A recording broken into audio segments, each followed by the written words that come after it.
Les amis, très heureux de vous retrouver pour une nouvelle vidéo pour débriefer ce match-là, cette demi-finale de Supercoupe d'Espagne contre l'Atlético Madrid, sourire aux lèvres parce que victoire, on a tapé cette racaille Colchoneros. On se devait de gagner ce match, peu importe la manière, peu importe comment, mais juste pour redorer notre blason. Si on se rappelle début de saison, je crois que c'est cinquième journée, peut-être sixième à la limite, première défaite de la saison. 5-2, on se rappelle. Je crois en plus c'était peut-être chez eux. Ou non, chez nous. Non, je crois que non, c'était chez eux. On perd 5-2 là-bas. Et on se devait évidemment de répondre de la meilleure des manières. Parce que c'est une saison où on sait que ça sera très très compliqué. Et si on peut gagner un match comme ça, pour la confiance, pour aller en finale, pas contre n'importe qui, c'est contre le FC Barcelone qui a infligé un 5-0 à Bilbao d'une manière assez extraordinaire. Et honnêtement, je pense que ça va être très très compliqué de jouer ce Barça-là. Mais je me dis en fait que le football nous a montré que logiquement, quand tu regardes les deux prestations des deux équipes, du Barça et du Real, il n'y a pas photo, le Barça, dans la logique, s'impose contre nous d'une façon limpide, facile.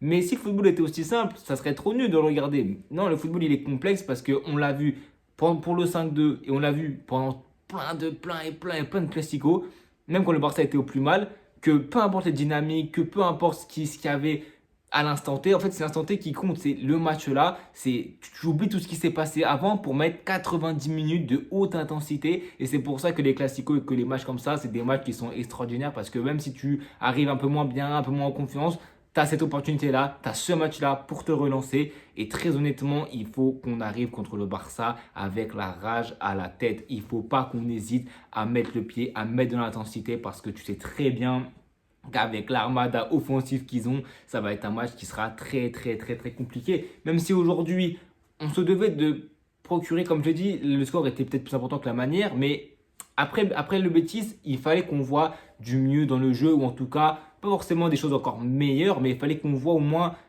la même chose qu'on a vu, légèrement moins si tu veux, mais faut qu'on ait vu au moins un Real Madrid qui joue bien au football, qui arrive à jouer comme on a joué contre le Betis Séville. Pas forcément de la même manière parce que c'est pas la même équipe en face, c'est pas les mêmes choses demandées aux joueurs, etc. Et on l'a vu contre Bilbao. Après, on a enchaîné des matchs, peut-être contre le Celta ou je sais plus c'était contre qui, où on a fait de la merde. Je me suis dit, ok, ce match-là, je l'aborde de deux manières. Je l'aborde d'une manière première où je me dis que le résultat compte quand même plus que la manière à l'instant T. Mais je me dis aussi que si on peut gagner avec la manière, c'est encore mieux. Et ce Real me rappelle en fait que peu importe ce qui s'est passé de match d'avant, tu peux très bien mener 2-0 et voilà, sur une situation un peu bête, un petit peu en retard, tu es un petit peu trop loin du porteur, tu te fais avoir dans les airs, tac, tu as un géant de 2 mètres, un goal god comme sur l'autre qui était éteint tout le match et qui te met une tête et voilà, de la 60e, il doit marquer à la 90e, donc pendant 30 minutes, tu trembles, tu dis ok, bon, qu'est-ce qui se passe parce que l'Atlético Madrid aujourd'hui n'a pas été bon. Ils avaient à cœur de se venger début de saison par rapport à la LDC et le penalty de Alvarez. Mais dans ce match-là, la rage, ils l'ont oublié au vestiaire parce qu'ils ont vraiment fait un match, honnêtement, même offensivement, Sorloth et Alvarez aujourd'hui. Même pas que Rudiger et Asensio ont été extraordinaires, même si c'est quand même, c'est quand même grâce à, je pense indirectement aussi, grâce à leur bon match de Raúl Asensio et de Rudiger, que Sorloth et Alvarez ont fait un match plutôt mid, voire mauvais si on oublie le but de Sorloth.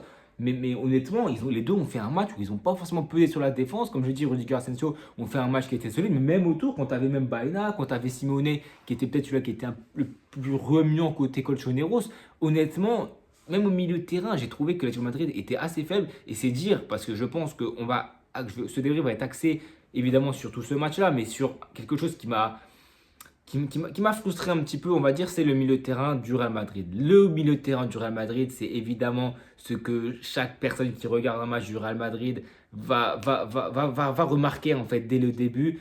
On ne parle même pas de manque de créativité simple, on parle juste de joueurs qui aujourd'hui, Tchouaméni et Kamavinga, individuellement, ils ont fait une top performance. Ils ont fait pour moi un très bon match. Peut-être Tchouaméni, peut-être un poil au-dessus parce qu'il a été réorienté à un moment donné en centrale. Ils ont fait pour moi un très bon match. Avec Valverde, peut-être les trois meilleurs, honnêtement, avec Bellingham, les 3-4 meilleurs.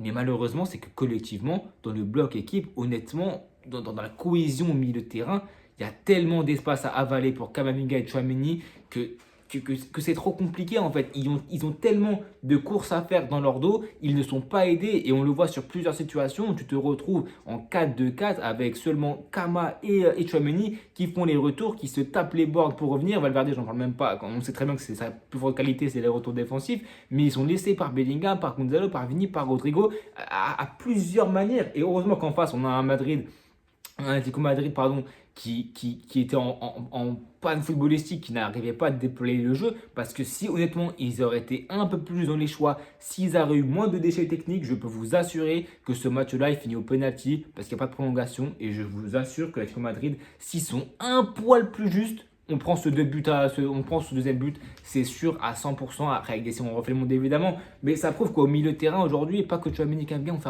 un mauvais match. Je le dis, pour moi, ils ont vraiment fait un bon match. Ils ont fait une super performance. Kamavinga nous montre encore une fois que, évidemment, qu'il est largement meilleur que Arda Güler dans cette gestion-là du milieu de terrain, dans les récupérations, dans l'intensité au milieu de terrain, et surtout, sa plus grande qualité pour moi, c'est la prise de balle vers l'avant, c'est la passe qui casse des lignes, c'est la vision de jeu.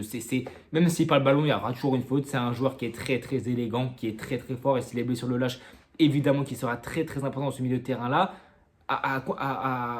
avec quelqu'un qui l'accompagne, parce que Tchouaméni, il était là, mais Bellingham, honnêtement, aujourd'hui, Bellingham, c'était pour moi un des meilleurs aujourd'hui, balle au pied. Il a fait un match qui était extraordinaire. Honnêtement, on a retrouvé un Bellingham de grande classe qui a été très très bon. Il manquait peut-être un peu moins incisif que les derniers matchs, mais honnêtement, dans les duels, dans l'intensité, il sera toujours là, dans les retours aussi.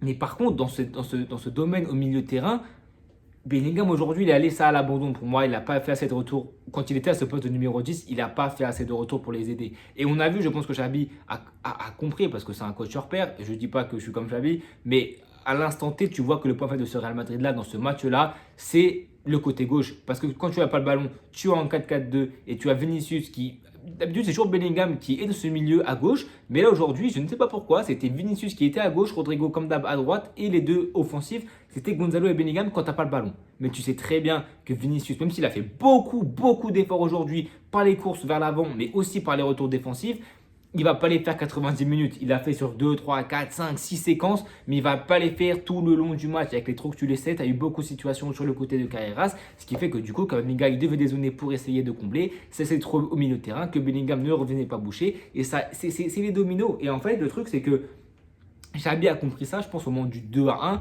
Il fait changer Asensio Rudiger. Au début, je me dis, mais pourquoi? Enfin, je peux comprendre la manière, mais moi, je me dis, le renfort, il serait plus à faire au milieu de terrain. Soit Arda, soit Sebe, sinon t'as pas mille et un choix. Il faut faire un changement au milieu de terrain. Mais je trouve que Xabi a été meilleur que moi, j'ai envie de dire. Il a été meilleur que nous tous. Il nous a pris à contre-pied parce que quand tu vois ce changement-là, il fait rentrer Fran Garcia et il fait rentrer Mendy. Je me dis, mais pourquoi? Pour quelle raison? J'avais hâte de voir l'animation dans le système et j'ai compris, en fait, tout s'est décalé. Tchouaméni, il va en centrale avec. Alors, c'est risqué parce que je trouvais que Rudiger Asensio ne faisait pas un mauvais match et j'ai vu que les deux étaient frustrés de sortir, je pense, parce qu'ils se sont dit que, ah ouais, c'est une sanction. Mais je pense pas que ce soit une sanction. Je pense vraiment que les deux font un match qui est correct, bon, et je pense que ce choix est vraiment purement tactique. Il n'est pas une sanction du fait qu'ils font un mauvais match et c'est pour ça que, du coup, tu as une charnière qui se transforme avec Carreras qui revient en centrale à gauche avec Tchouaméni central droit, Valverde ne bouge pas à droite, et tu as Ferland Mendy qui va dans ce poste de latéral gauche, et Fran Garcia qui passe à gauche dans le poste de Vinicius Junior. Et on l'a vu plein de fois cette saison, quand il rentre, c'est souvent sur ce poste-là,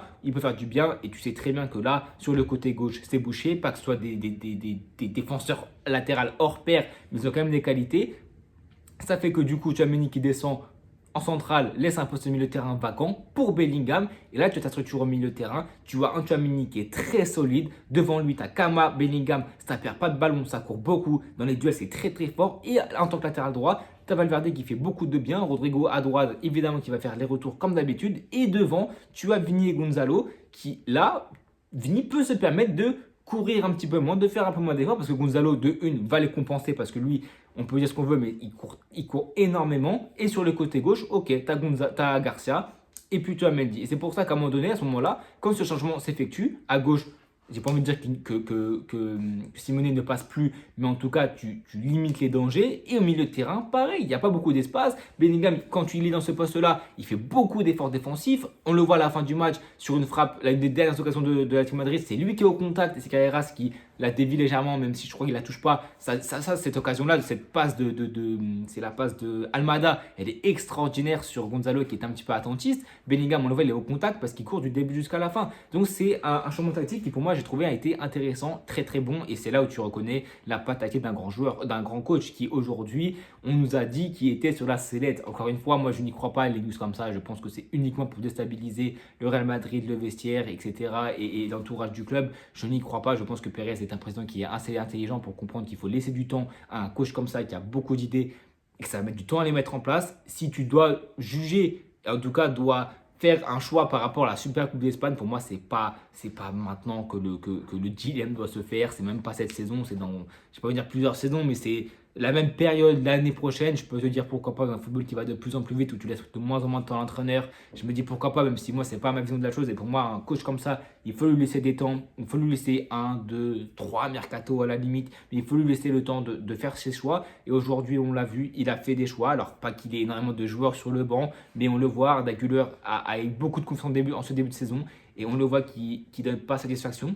Ok, Kamavinga est de retour de blessure, ça switch, Güler va sur le banc et on voit que Kamavinga, ça se passe très très bien. Pour ce qui est du côté offensif aujourd'hui, j'ai été, on va dire, assez déçu, oui et non, de Gonzalo Garcia parce que il a beaucoup de qualité dans la finition, dans le passement, mais malheureusement, ce n'est pas un attaquant, parce qu'il est petit aussi, mais ce n'est pas un attaquant qui va peser sur une défense. Le Normand Anko, quand il est rentré, ils ont été plutôt sereins. Ils ne gagnent pas énormément de duels de la tête. Quand c'est pour remiser, ce n'est pas ce genre d'attaquant-là. C'est vraiment un joueur que tu vas trouver à la finition. Ce n'est pas ce point de fixation. C'est pour ça que j'ai été un petit peu déçu dans ce sens-là. Mais c'est un joueur qui fournit tellement de courses, un joueur qui fournit tellement d'efforts que tu ne peux pas lui en vouloir, même si c'est propre d'un attaquant, d'un numéro 9 de savoir dévier, de savoir être un point de fixation pour les autres. Et c'est pas une de ses grandes qualités. Est-ce que ça peut se développer? Je ne sais pas. Est-ce qu'il a la carrure pour ça? Je ne sais pas. Même des choix à un moment donné. Je sais plus si c'est. Alors là, je sais plus si c'est lui qui a le ballon sur le côté gauche. On a un 4 contre 2 à jouer. Je ne sais plus c'est qui a le ballon. Il faudra que je vois l'action. Dites-moi en commentaire si vous savez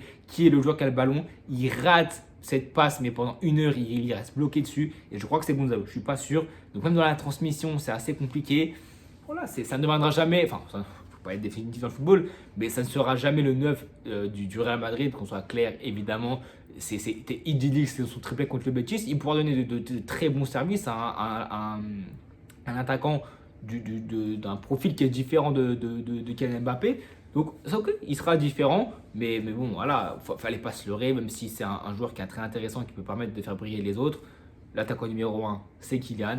Contre le Barça, je ne sais pas s'il pourra jouer quelques minutes ou quoi, mais il nous aurait fait beaucoup de bien parce qu'aujourd'hui, sur le côté gauche, on a Vinicius Junior qui, au contraire d'avoir fait un très bon match contre le Betis, aujourd'hui, c'était un petit peu plus compliqué pour lui. C'est un peu brouillé avec Simone, j'ai envie de vous dire. Bon, je ne suis pas surpris, hein. Simone, il fait son boulot de coach, hein. Il veut déstabiliser le meilleur joueur de l'équipe, donc je comprends évidemment. Mais Vinicius, c'était compliqué aujourd'hui dans les dribbles, etc. Défensivement, il n'y a rien à dire, hein. Il a fait les retours, pas tout à chaque fois, mais il a fait des retours. Il a fourni beaucoup de courses, beaucoup d'efforts. Mais malheureusement, de ce tranchant offensif, il a un peu manqué. À contraire de Rodrigo, qui paraît, Rodrigo, ça n'a été pas trop mal aujourd'hui. Il rate une immense occasion. Je crois que c'est le moment du 1-0 du Real Madrid. Il crochette et malheureusement, la frappe est trop poussive. Mais Rodrigo, ça fait du bien de le voir comme ça. Ça fait du bien de le voir avec beaucoup de plus de minutes et de la confiance. Et on voit que ça marche.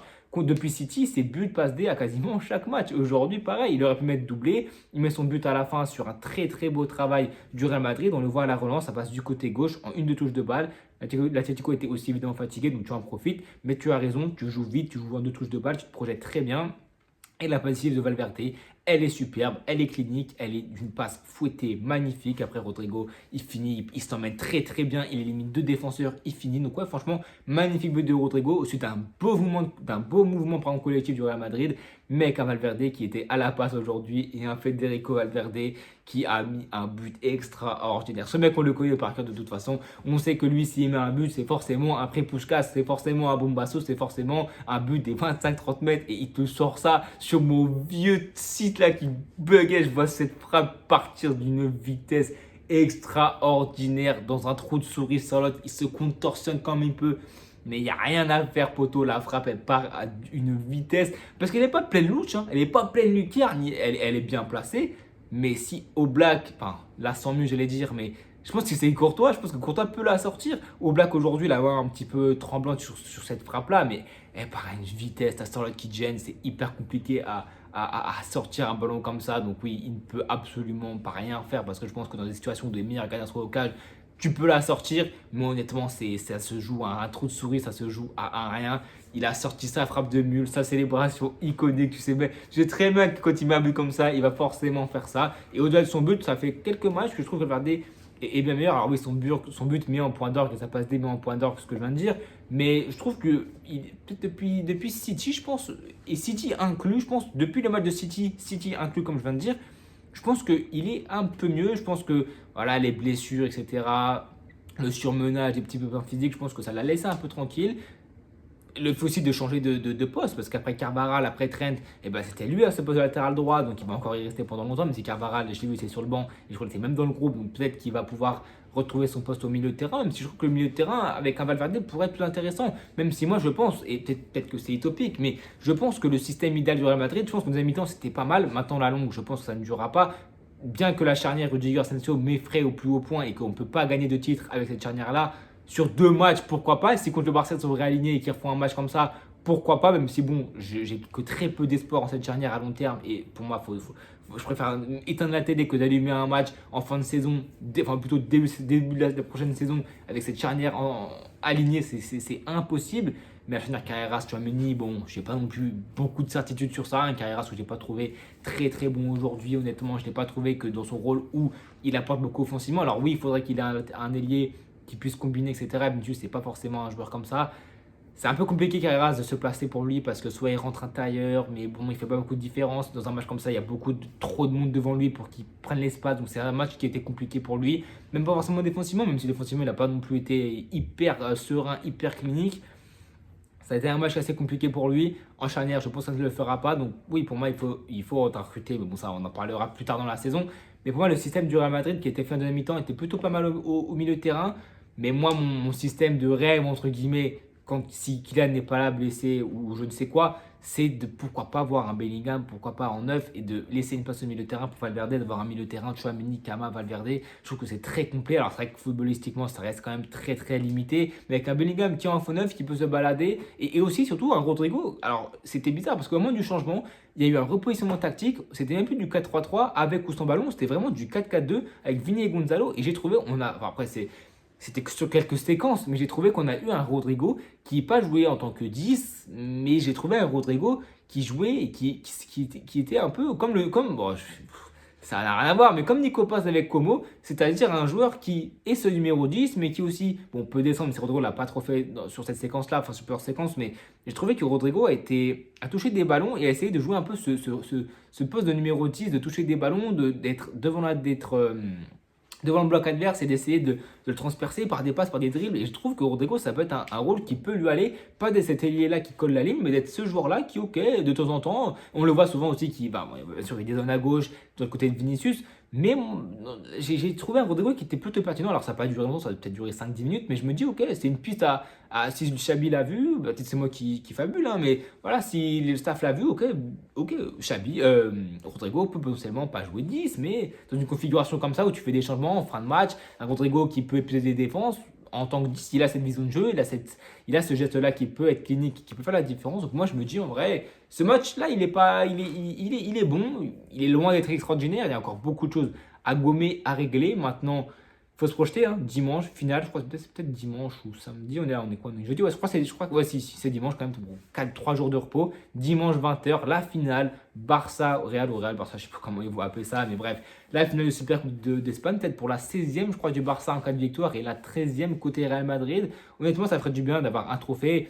Déjà pour sauver les fesses de Xavi, même si je pense que ces fesses ne sont pas en danger, mais même pour le moral de l'équipe, de se dire que ok, on a une équipe et on a un effectif qui normalement doit gagner, doit être au plus haut. Le football, c'est pas que des noms, c'est pas que c'est pas qu'une feuille de match, c'est aussi les mouvements sur le terrain, c'est la tactique, c'est les instructions du coach, c'est aussi les joueurs qui doivent prendre la responsabilité. Il faut engranger de la confiance. On le voit, on sait très bien que le Real de printemps n'est pas le même que le Real d'hiver. On sait que voilà, on arrive en janvier, on arrive en fin de phase de Ligue de LDC. On sait qu'on doit commencer à engranger la deuxième si on veut potentiellement viser des choses en fin de saison. Que ce soit Liga, Coupe du Roi, Super Coupe d'Espagne dans 4 jours. Et potentiellement Ligue des Champions, même si je pense qu'on n'est pas armé à l'heure actuelle avec une défense ballante. Je pense que c'est peut-être la première fois en 2 ans et demi, 3 ans.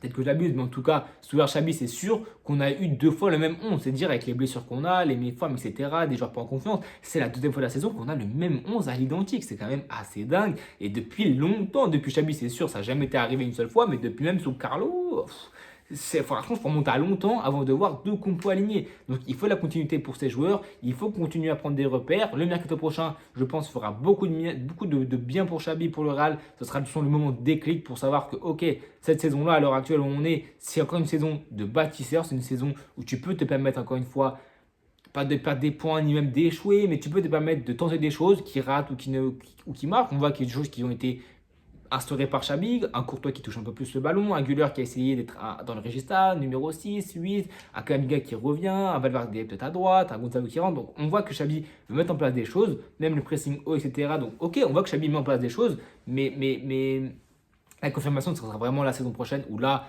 cette saison, elle est faite pour bâtir et la saison prochaine, elle est faite pour régner, pour gagner, pour tout simplement évincer tous nos adversaires. Ça sera clair, ça sera net. Là, cette saison, il ne faut pas qu'on se voit comme une équipe, je pense, même si les prétentions et que les objectifs sont évidemment de tout remporter. Mais je pense qu'il faut rester réaliste, on le sait. En Liga, on est quand même un peu distancé. 4 points, tu perds des points, etc. bêtement. Mais voilà, on sait que le football va vite. Une saison, c'est pas encore fini. Il reste 3-4 mois avec des matchs tous les 3-4 jours. Donc on sait que ça peut aller très très vite d'un sens ou de l'autre. Parce que là, on parle de nous.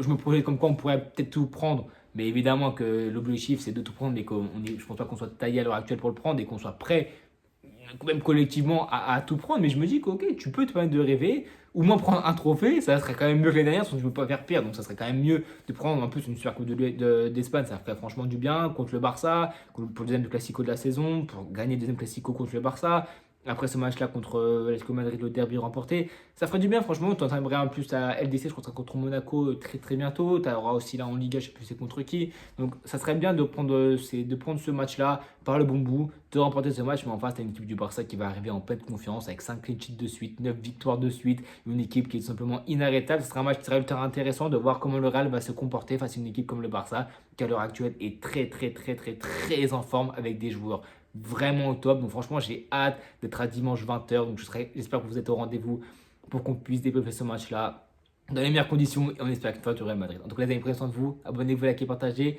et on se retrouve demain pour le débrief de la CAN, je crois 17h, 20h. Bref, Royal Maroc à 20h, donc on se retrouve demain 22h pour le débrief du Maroc. Abonnez-vous, likez, partagez et à bientôt tout le monde.